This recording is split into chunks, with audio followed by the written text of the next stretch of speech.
US and Britain launched new strikes on Houthis. New sanctions imposed on figures involved in Hamas leadership.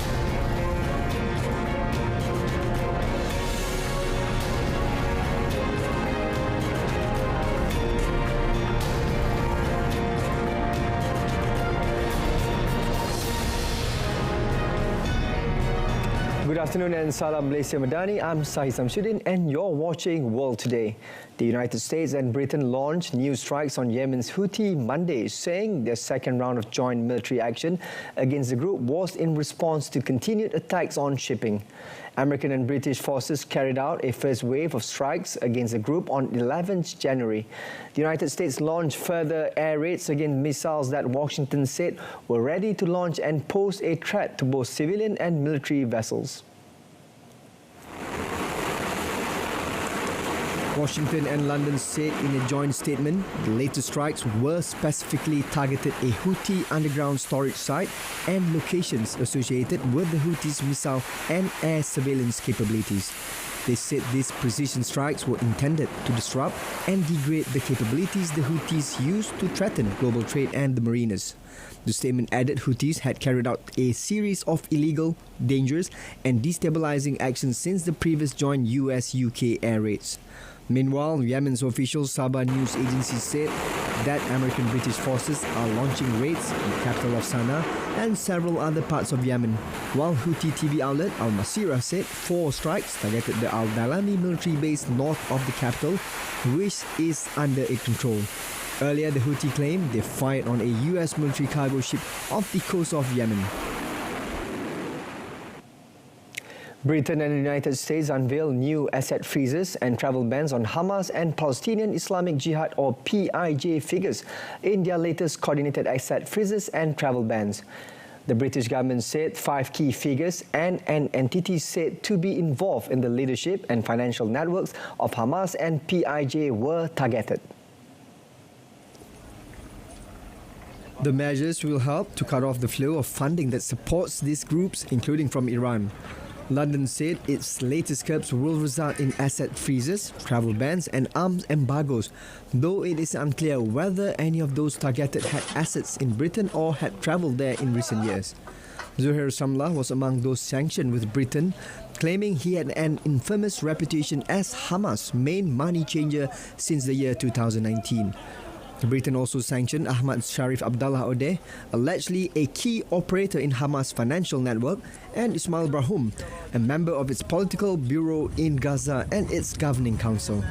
Hassan al-Wardian, said to be a senior leader of Hamas in the West Bank, and Jamil Yusuf Ahmad Alian, an alleged senior PIJ official in Gaza, were the remaining 2 people sanctioned.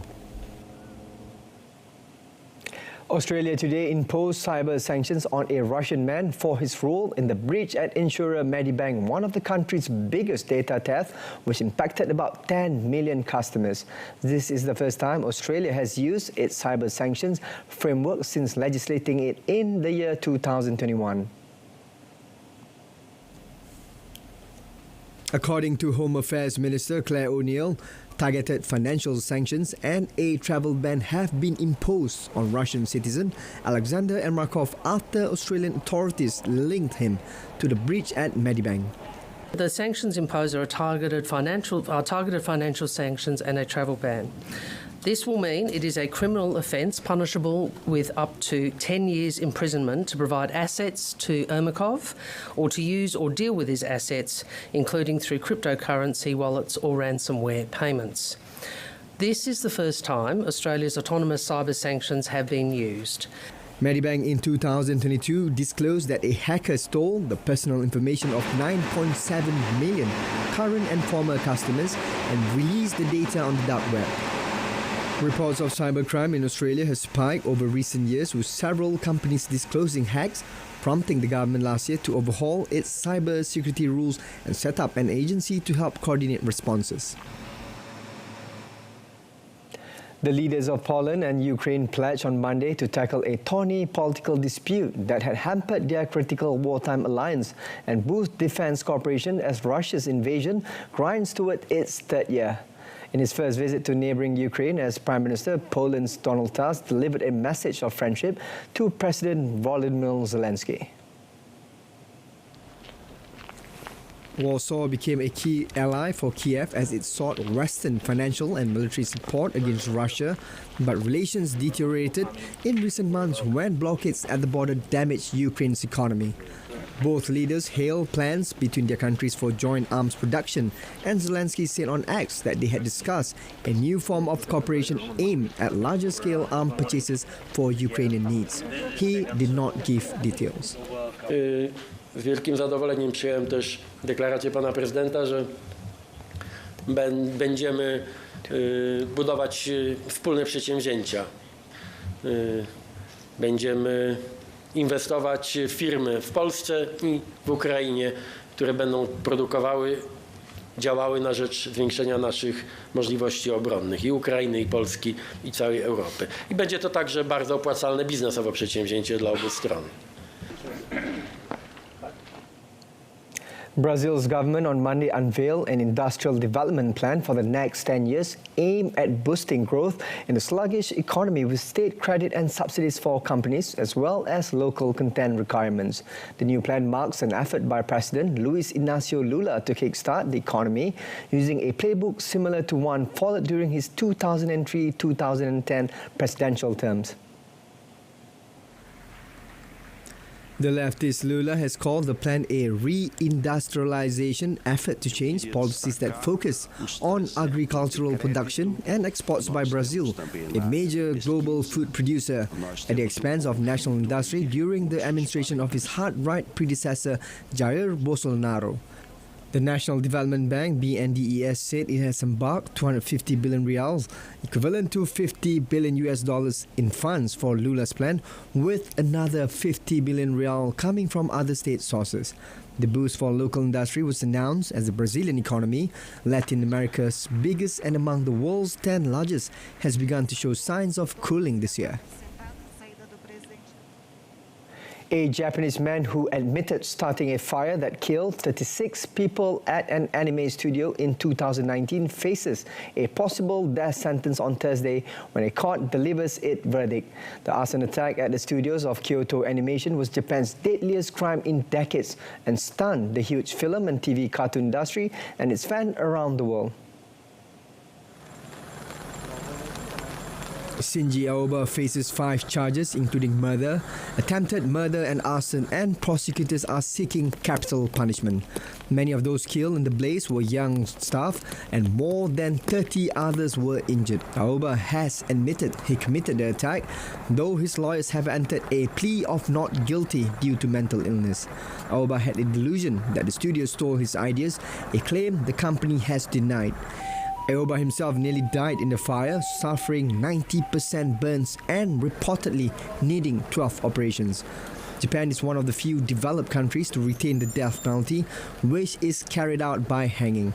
Despite international criticism, public support for capital punishment remains high. No executions were carried out last year, with the last person put to death in 2022. Hong Kong's top judge on Monday defended the legal system in the Chinese-ruled city, making rare comments after intensifying Western criticism on a landmark national security trial of democracy activist and tycoon Jimmy Lai now underway. Chief Justice Andrew Cheung, who heads the Court of Final Appeal in the global financial hub, said the courts would respect fundamental rights and not simply blindly convict in national security cases as he formally opened the legal year. Lai, 76, a leading critic of the Chinese Communist Party, has pleaded not guilty to charges that he endangered China's national security by colluding with foreign forces. The Lai case is seen by some foreign envoys, scholars and local lawyers as a key test for the city's judicial independence and freedoms under the sweeping national security law imposed by China in 2020.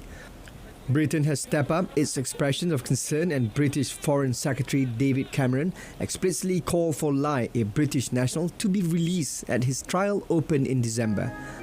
United States officials have called for Lai's release, while a bipartisan group of US lawmakers introduced a bill in November to sanction Hong Kong's judges and officials involved with national security prosecutions. The judge overseeing writer E. John Carroll's latest civil defamation case against Donald Trump postponed the trial until Wednesday after one juror reported feeling ill and one or more parents of Trump's lead lawyer tested positive for COVID-19. United States District Judge Louis Kaplan in Manhattan on Monday sent one of the 9 jurors home to get a COVID test after the juror reportedly feeling hot and nauseous. Alina Habba, Trump's lawyer, reported having contracted a fever over the weekend after dining for a few hours with her parents on Friday. She and her co-counsel, Michael Madeo, tested negative for COVID-19 on Monday.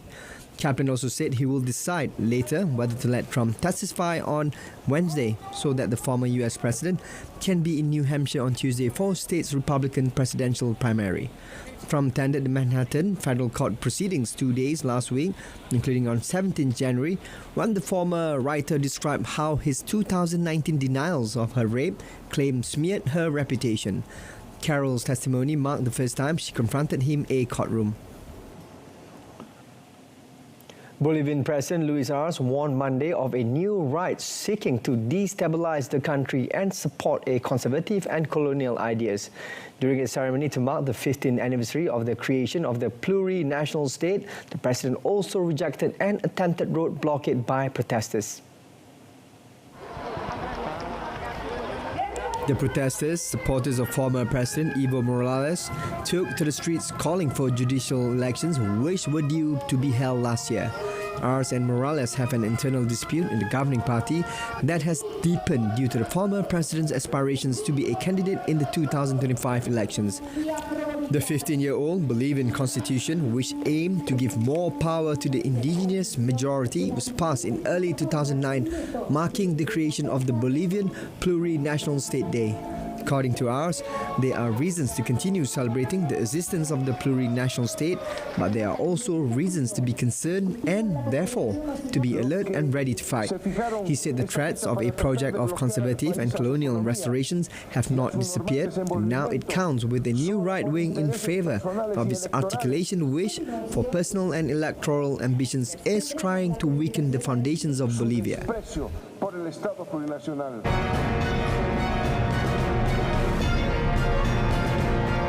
Coming up next, 22 metric tons of cocaine uncovered in Ecuador military operation.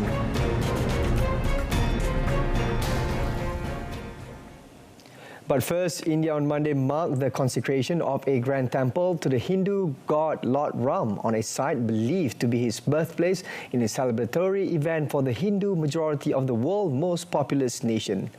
Hindu devotees gathered to celebrate and watch a laser show after the consecration led by Indian Prime Minister Narendra Modi. The temple in the city of Ayodhya has been a contentious issue that helped catapult Modi's Hindu nationalist Bharatiya Janata Party BJP to prominence and power, and delivers on its 35-year-old promise, which analysts say should help Modi as he seeks a rare third term in an election due by May. For decades, the temple site was bitterly contested, leading to nationwide riots in 1992 that killed 2,000 people. India's Hindus say the site is the birthplace of Lord Ram and was holy to them long before Muslim Mughals raised a temple at the spot to build the Babri Masjid in 1528. In 2019, the Supreme Court handed over the land to Hindus and ordered allotment of a separate plot to Muslims, where constructions of a new mosque is yet to begin. The temple opens to the public on Tuesday, and its management expects 100,000 visitors each day for the next few months. A military operation in Ecuador uncovered a record 22 metric tons of cocaine, one of the country's biggest drug seizures 2 weeks into an internal armed conflict against organized crime. The army said the drugs distributed across 733 parcels were likely intended for transport across Asia, Europe and the Americas. The operation followed 6 months of planning and surveillance. Ecuador's armed forces shared videos on X showing huge stacks of plastic wrapped parcels, some with labels showing the names of major airlines at a site in the central city of Vinces. Esto es un centro de acopio aparentemente en el cual está una bodega encaletada con la fachada de un centro porcino, de una chanchera.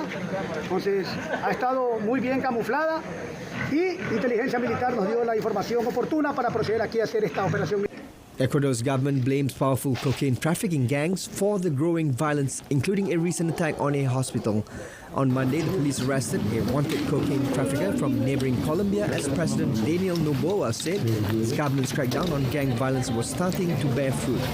Carlos Arturo Landazuri Cortez, a high-value target, was captured after months of investigations and intelligence work.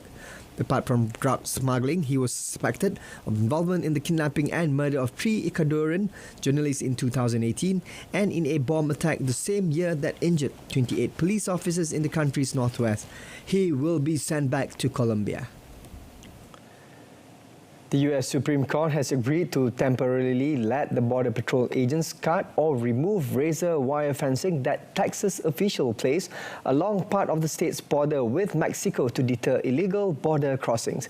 The justices in a 5-4 decision granted a request by President Joe Biden's administration to pause a lower court's ruling that temporarily blocked federal agents from disturbing the fencing while the litigation over the issue proceeds.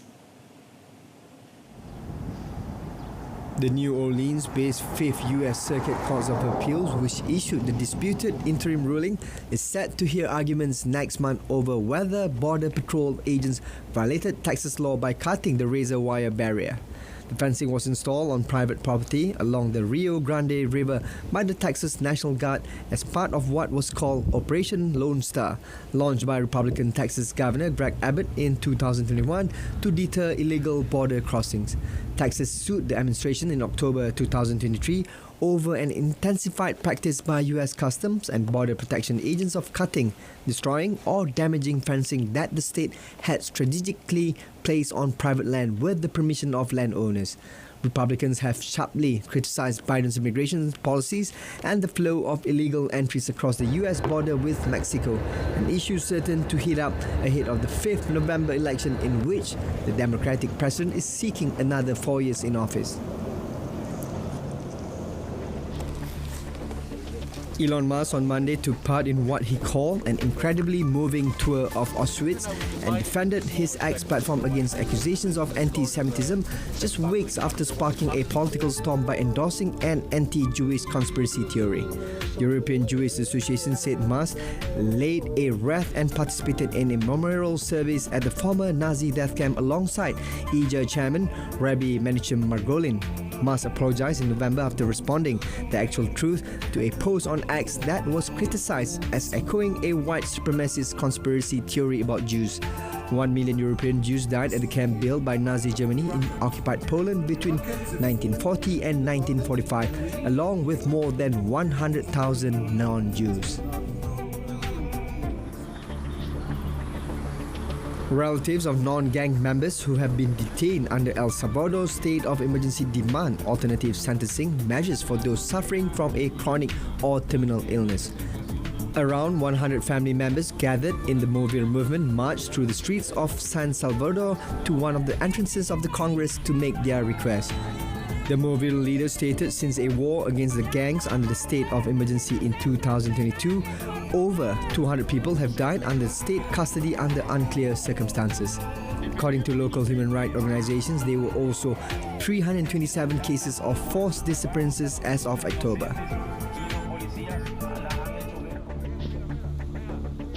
A group of 45 migrants arrived at a Canary Island beach on Monday while locals and tourists enjoyed the sea.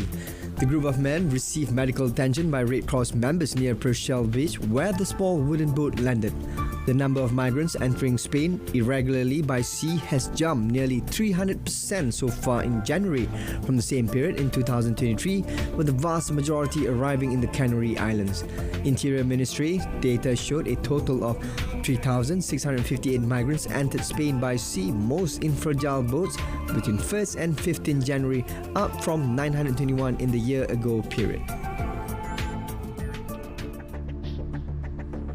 Benito the giraffe departed on a 50-hour road journey through Mexico as he heads to his new safari home. Benito is moving from Central Park in Ciudad Juarez in Mexico's north to African Safari Puebla. It follows pressure from activists about alleged poor conditions the animal was kept in. Benito arrived in Ciudad Juarez in May 2023 but has reportedly lived alone in a small cage for the past 8 months. According to African Safari, Benito is expected to share a space with 7 other giraffes in his new home in Puebla.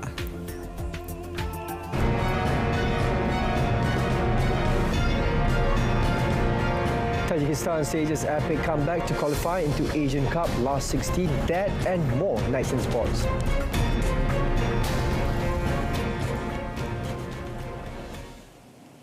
We begin our sports segment with football. The Asian Cup. Debutants Tajikistan qualified for the last 16 in dramatic fashion as they came from behind to snatch a last-gasp 2-1 victory over 10-man Lebanon in Group A after scoring their first ever goals in the tournament.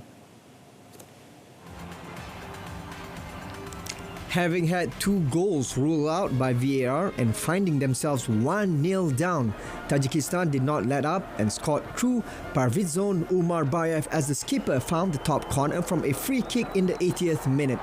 The winner came in added time from Nuruddin Hamrol Kulov, whose header looped over goalkeeper Mustafa Matar to seal a historic win for Tajikistan, who finished second in the group with 4 points behind table toppers Qatar. Lebanon took the lead 2 minutes into the second half when Basil Dradi curled a shot from the edge of the box past the outstretched hand of keeper Rustam Yatimov to bring the crowd to their feet.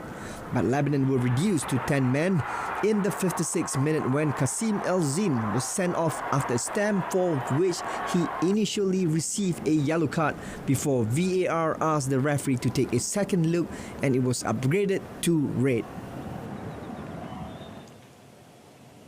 Meanwhile, China coach Alexander Yankovic said it was difficult to expect more after a 1-0 loss to Qatar left their Asian Cup campaign hanging by a thread. China finished third in Group A after failing to score in any of their 3 games and must wait to see if they squeeze into the last 16 as one of the 4 best third-place sides. They looked toothless in front of goal against host and holders Qatar, who had already qualified for the last 16 and made it a perfect 3 wins out of 3. Qatar coach Tintin Marquez made 9 changes to his starting lineup, including resting forward Akram Afif, the competition's joint top scorer on 3 goals.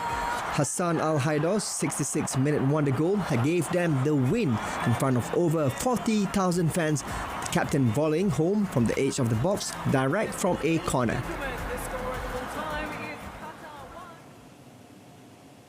On to the Africa Cup of Nations, injured Mohamed Salah watched from the stands as Egypt played out a crazy 2-2 draw with Cape Verde on Monday, a 3rd consecutive stalemate that was enough to clinch a spot in the last 16. Cape Verde had already secured first place in Group B and were on course to make it 3 wins from as many games when Gilson Tavares Benchamal put them ahead just before half-time at Abidjan's Felix Houphouët-Boigny Stadium. But substitute Mahmoud Trezeguet equalised 5 minutes after the restart and Mustafa Mohamed lobbed in a brilliant stoppage time goal for Egypt, which was confirmed after a VAR check ruled out a handball.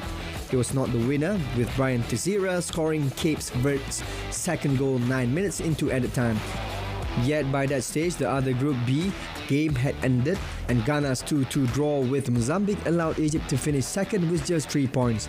Egypt, the record 7-time African champions who have not won the title since 2010, will head to San Pedro for a last 16 tie on Sunday.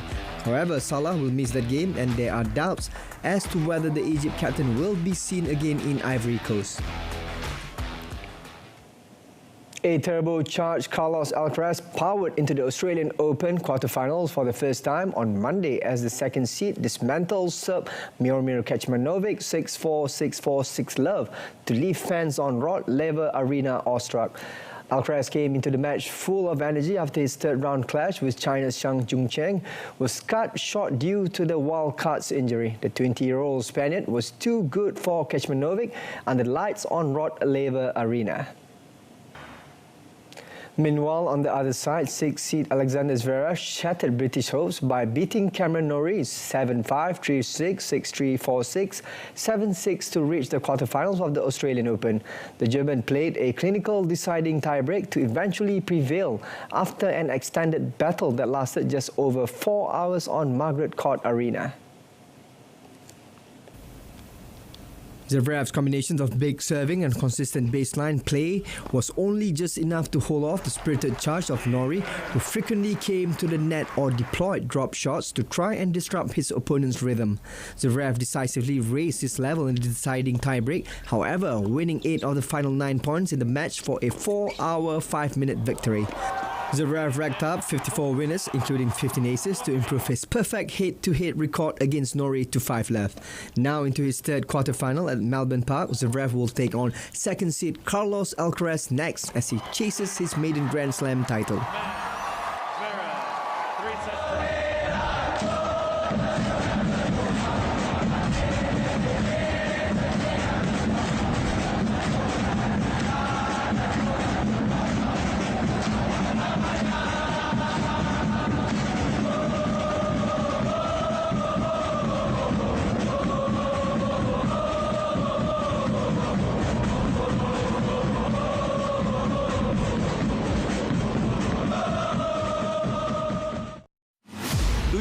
minit tanpa henti, 76 minutes non-stop.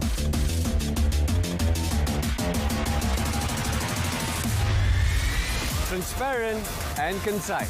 Paparan komprehensif, ringkas dan padat. Saksikan Kanta 744, 7.44 malam. Berita perdana 8 malam. Malaysia Tonight, 8:30 p.m.